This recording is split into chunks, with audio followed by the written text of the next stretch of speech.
Today at JKR Builds, we're going to go ahead and tear down this 302, see what it looks like inside. I received this motor from a friend for $200. It's a 1998 302 out of a Ford Explorer. Supposedly has 128 or 38,000 miles, I think they told me. So what I figure I'd do today is I'd crack it open and see what it looks like and see what we have to work with here. Because my plans for this engine is for the GT40 kit car. And what I want to do is just I do plan on redoing the heads, get them checked out, make sure they're good. And I end up want to put a bigger cam in it. Then I want to check the cylinders, see how the cylinders look. Hopefully there's no scoring in the cylinders. Then I figure I'll get a new water pump for it. I'll take the oil pan off, pull the rod bearings and the crank bearings, see what they look like. And I'll be honest with you, if I don't see no scoring and no wear on the crank or the rod bearings, I'm just going to go ahead and run it. Just put a little bigger cam in it and different air intake gap on it. And we'll see what happens. Well, let me see here. This is air intake, air gap intake. I bought this off eBay. Supposed to give it just a little bit more horsepower. Gonna run a 650 Albrock on it, carburetor. Oh, let me see here. Water pump is just kind of fitting on here because I had to make my own idler bracket and my alternator bracket over here.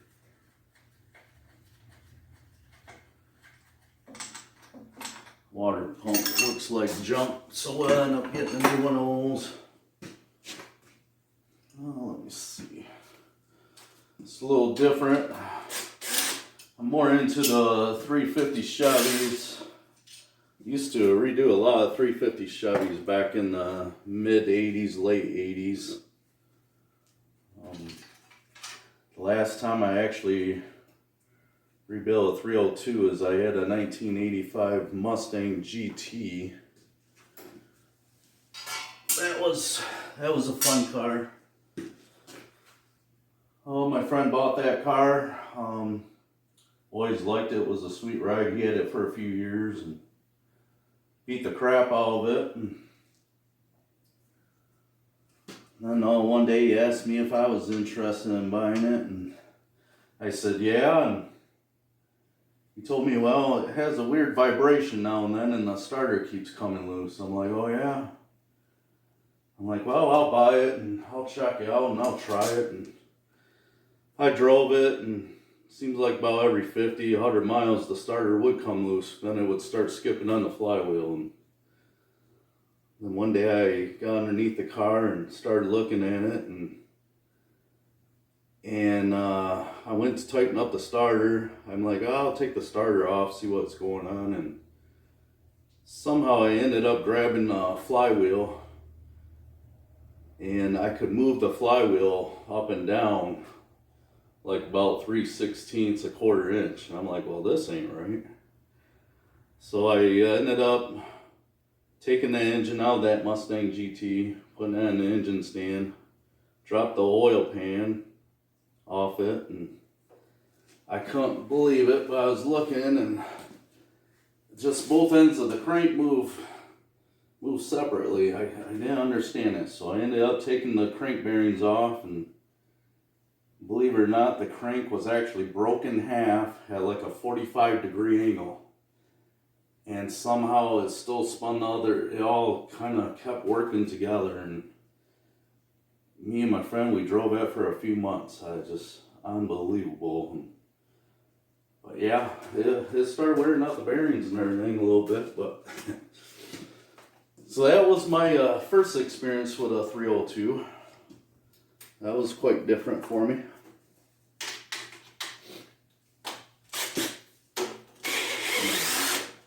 These heads here are supposed to be a better flow head, my friends are telling me. They say they're GT40P heads. I really don't know a whole lot about them.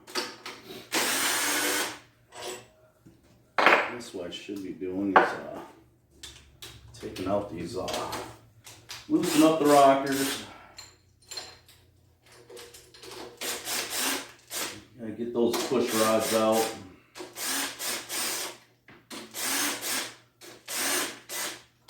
Inside the engine here, underneath the intake, doesn't look too bad. Just your basic oil build-up sludge, I guess.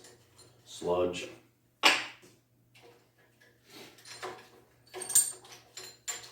So far, push rods, they look pretty good. Not bad.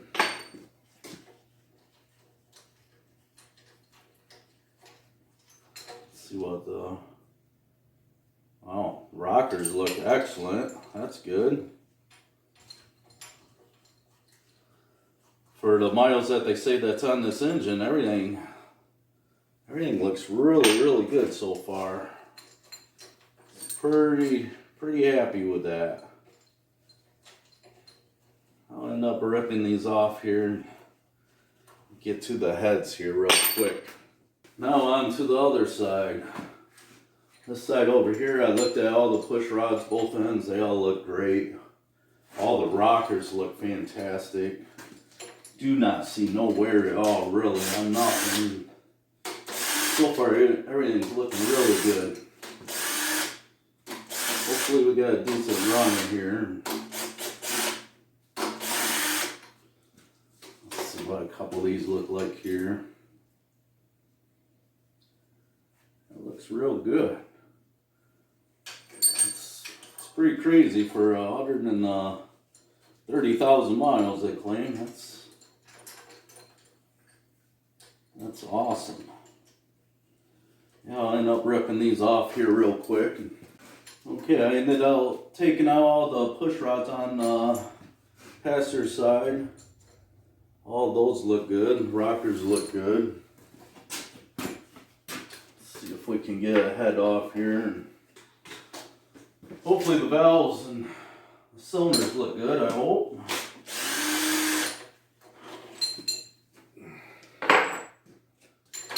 Big old GT40P heads. Let's see how big they are.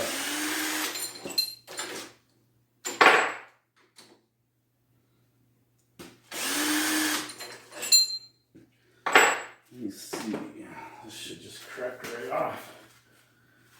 Alright. Somehow here.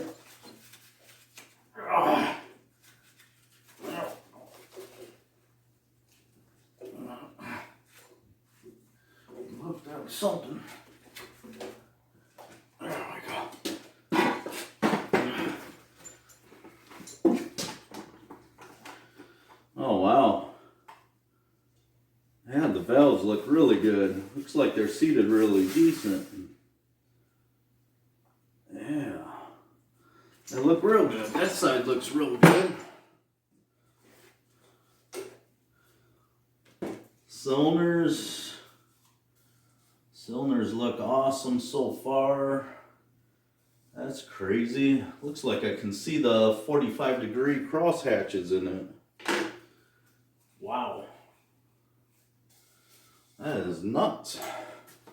Let's see what this other side looks like here.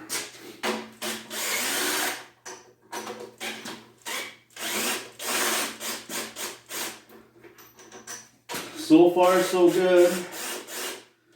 This is I'm not sure what years when they came out with it, but has the roller lifters. Big fan of those. A couple years ago, me and my buddy, we built a 350 Chevy, older one in the 80s with a solid lifter. And we ended up putting I think it was like a 480 lift cam in that. Oh, we lubed the cam and the lifters and everything. And I don't know, we ended up eating a new cam and 2 lobes on the cam and 2 lifters. I don't figure out why I did it. Took the motor back out of the car. Tore the engine down. Just could not see anything. We cleaned the whole engine out again. All the oil valleys and everything that we could think of. Put it all back together with a new cam. Solid lifters again. Started it up. And wiped out the cam again for the second time. So finally he says he had I think it was a 98 Ford Tech 350 Chevy. And that comes with roller lifters. And I'm like, yeah, I'm all over that. I'm tired of trying to break them cams in. Back in the 80s, I used to break in the cams with the solid lifters. Never ever had a problem. I don't know if the lifters are more junk or the cams now. I'm not sure, but well, looking at this head looks really good. One valve looks like it might be sucked in a little bit farther than what it should be. Not too sure yet. This side looks good. I can actually see the 45-degree cross hatches in the cylinders on this side. Looks awesome. Take these trays out here. Not familiar with it, but plastic roller lifter stays, it must be.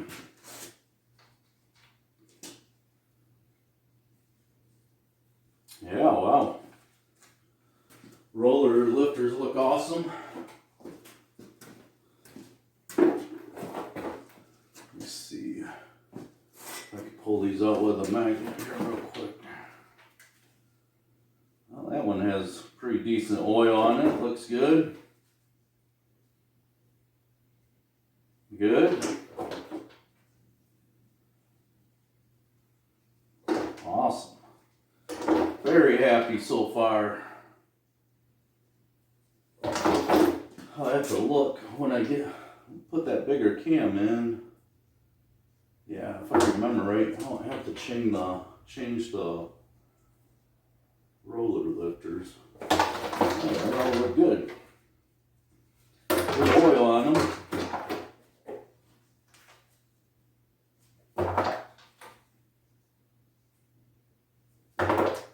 Yeah, I think we just might have a winner here so far.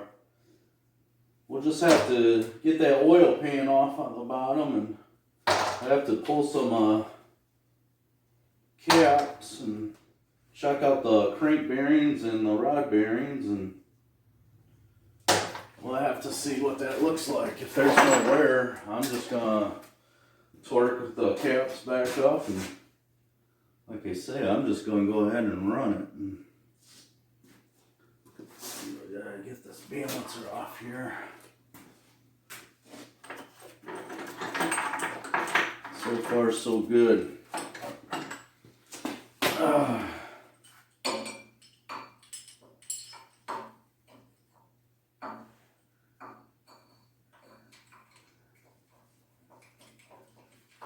I'm not too much of a engine guy. I'm more like frame, chassis, and the suspension is more my thing.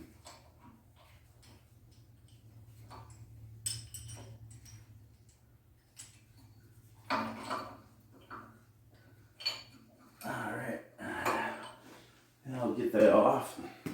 I'll show you what the cylinders look like here.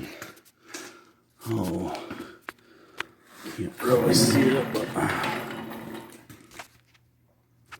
yeah, they look awesome. You can see like a 45-degree crosshatch in there yet. They look good. You can kind of see on this side too a little bit. Yeah, look real good. Then the heads, I think the heads look awesome. Look real clean. I don't know, and the valves, they just look like they're seat really decent. So far, I'm very happy with this. It's looking good. Okay, now it's time to rip that oil pan off. Let's see what we got down here, down and under. Hopefully it looks all good and ready to go. So excited, it's like Christmas coming early, so far. See if I was a good boy or a naughty boy.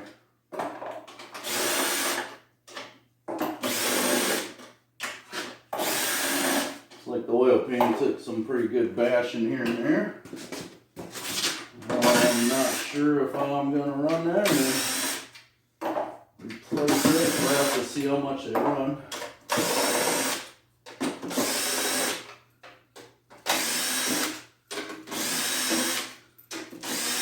Extremely happy how the engine's looking so far. Looks fantastic.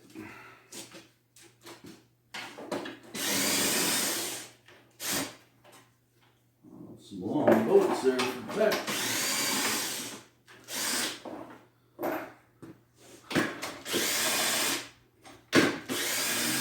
That should be it. Alright, let's see what we got going on here.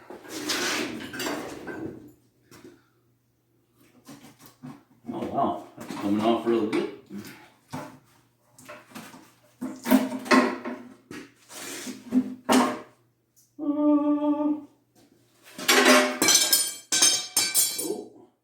Alright, didn't know there was brackets on the side of the oil pan. 53, I'm still learning. The oil pan looks good. On the bottom end here looks really good so far. Gosh, I do not see nothing crazy here yet. Like I said, I'm gonna end up pulling the cap bearings for the crank. We'll see how those bearings look, and I'll end up pulling the rod bearings caps too to see how those bearings are. And while I have it open up like this, I'll end up putting a new oil pump. You might as well. It's out of the car. And I think a new oil pump like for this should, what, $68?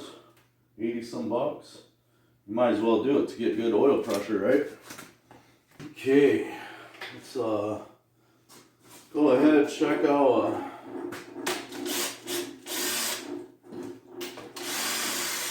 cap for the crank. See what it looks like here. Crack one open.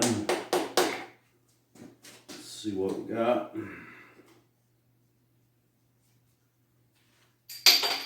Oh. Yeah, there's a little wear on there. All right, I guess we're not gonna leave it the way it is and run it.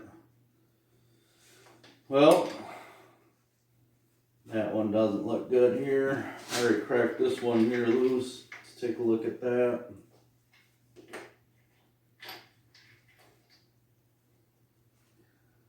Yeah, that one has wear too. All right. So I guess we're not gonna run it the way we're planning on. Well, since there's wear on the crank bearings, what I'll end up doing now is I'll just put new bearings for the crank and the rods. Just do it all up, just go right through it. And then the new oil pump. And usually what I like to do is timing chain. You might as well, with that many miles, there should be a little slacky, so might as well get a new timing chain too. So I guess until next time, I guess you'll be watching me put new bearings and rod bearings in this now. So until next time, we'll see ya.